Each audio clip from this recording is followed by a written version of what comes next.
বিসমিল্লাহির রহমানির রহিম। শিক্ষা, শান্তি, প্রগতির মশালবাহী সংগঠন, আমার ভালোবাসা, ভালো লাগা, জীবন যৌবনের উত্তপ, যে সংগঠনটি কর্মী গড়ার পাঠশালা, যে পাঠশালায় দেওয়া হয় বিদ্যার সাথে বিনয়, শিক্ষার সাথে দীক্ষা, অন্তরে দেশপ্রেম, রক্তে মুক্তিযুদ্ধের চেতনায় বলিয়ান সংগঠন বাংলাদেশ ছাত্রলীগ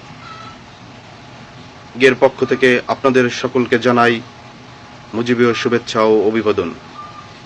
প্রিয় গোপালগঞ্জবাসী, আপনারা ইতিমধ্যে অবগত হয়েছেন যে রাষ্ট্র স্বীকৃত ডাকাত দলের নাম হচ্ছে এনসিপি। এই এনসিপি, এই জুলাই জঙ্গিরা 16 তারিখে নাকি গোপালগঞ্জে আসবে। তারা শান্তিসম্পন্ন সমাবেশ করলে কোনো অসুবিধা থাকার কথা না, কিন্তু তারা যদি টুঙ্গিপাড়ায় বঙ্গবন্ধুর সমাধিস্থলেতে আসার চেষ্টা করে, তারা যদি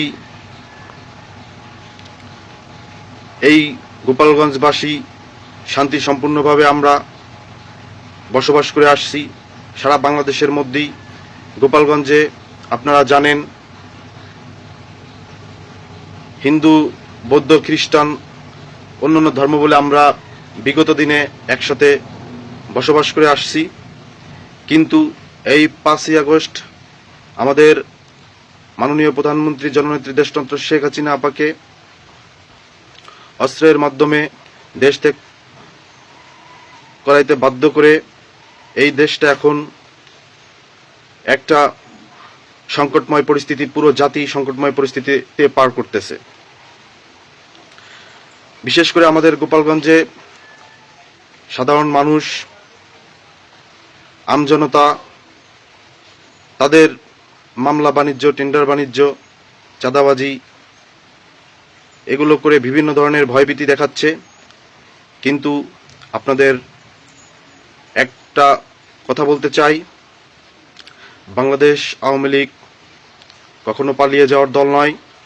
দেশের প্রয়োজনে এই দল রাজপথে থেকেছে, আবারও রাজপথে থাকবে। বঙ্গবন্ধুর সৈনিকেরা জানে রাজপথেই ইতিহাস রচিত হয়। 52-র ভাষা আন্দোলন থেকে শুরু করে 71-এর মুক্তিযুদ্ধ এবং 90-এর স্বৈরাচার বিরোধী আন্দোলনে সব জায়গায় আওয়ামী লীগের ভূমিকা ছিল অগ্রগামী। আজও আওয়ামী লীগ সেই চেতনার ধারক। দেশবাসীর নিরাপত্তা, স্বাধীনতা ও গণতন্ত্রের স্বার্থে আওয়ামী লীগ আবারও রাজপথে নামবে, কারণ দেশের মানুষ জানে আওয়ামী লীগ থাকলে দেশ বাঁচে, উন্নয়ন হয়, শান্তি থাকে। আজ কোনো দল নয়, পুরো জাতি বিপদের মুখে। এই অবৈধ সরকারকে হটাতে হলে আমাদের প্রতিটি পাড়া, মহল্লায়, ইউনিয়ন, জেলা থেকে সবাই ঐক্যবদ্ধ হয়ে সার্বজনীন প্রতিবাদ শুরু করতে হবে। আপনাদের আরেকটা কথা বলতে চাই, এই গোপালগঞ্জে আমরা বিগত দিনে দেখে আসছি শান্তি সম্পূর্ণভাবে আমরা বসবাস করছি, কারোর সাথে কোনো মনোমালিন্য ছিল না। কে কোন দল, ধর্ম, বর্ণ এটা আমাদের ভিতর ভেদাভেদ ছিল না। কিন্তু আজ দীর্ঘ 11 মাস আমরা আত্মগোপনে জীবনযাপন করছি, কিন্তু আমাদের দেয়ালে পিঠ থেকে গেছে। হামলা মামলার ভয় এগুলো আমরা করি না, কিন্তু গোপালগঞ্জ আমাদের সর্বোচ্চ আবেগের জায়গা। আমাদের আবেগ, ইমোশন, এটাকে নিয়ে কেউ কটূক্তি করলে তাকে ইনশাল্লাহ আমরা বিন্দুমাত্র ছাড় দেব না। দক্ষিণবঙ্গের মোট 11টি জেলা, এই 11টি জেলার সকল নেতাকর্মীদের উদ্দেশ্য করে বলতে চাই যে তারা 16 তারিখে শান্তি সম্পূর্ণভাবে সমাবেশ করবে, তাতে আমাদের আপত্তি থাকার কথা না। কিন্তু যদি আমাদের সর্বোচ্চ ইমোশন টুঙ্গিপাড়া সমাধিস্থল, এখানে যদি আসে আপনারা সকলে সোচ্চার থাকুন, ঐক্যবদ্ধ থাকুন, প্রস্তুতি নিয়ে থাকুন। গোপালগঞ্জের মাটিতে যদি ওরা কোনোভাবে নৈরাজ্য, কোনো অপশৃঙ্খলার চেষ্টা করে, আমরা সাধারণ জনগণ তথা গোপালগঞ্জবাসী এটা প্রতিহত করব ইনশাআল্লাহ।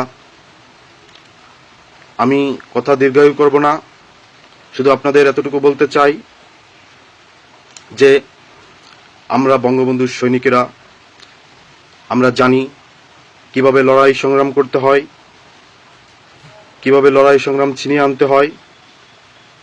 1948 সালের থেকে দেশের প্রতিটা লড়াই সংগ্রামে বাংলাদেশ ছাত্রলীগ নেতৃত্ব দিয়েছে।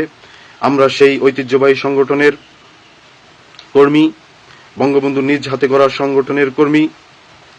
অতএব আপনারা আর একটু ধৈর্য ধরুন, ইনশাল্লাহ এই আধার কেটে অচিরেই আলো আসবে। আমি আপনাদের সমন্বয়ক গোপালগঞ্জ স্বাধীন করতে চেয়েছিল। গোপালগঞ্জের হয়ে কঠিন হুঙ্কার দিলেন টুঙ্গিপাড়া থানার 5 নং ডুমুরিয়া ইউনিয়নের সাধারণ সম্পাদক ছাত্রলীগের মুর্তজা মমিন।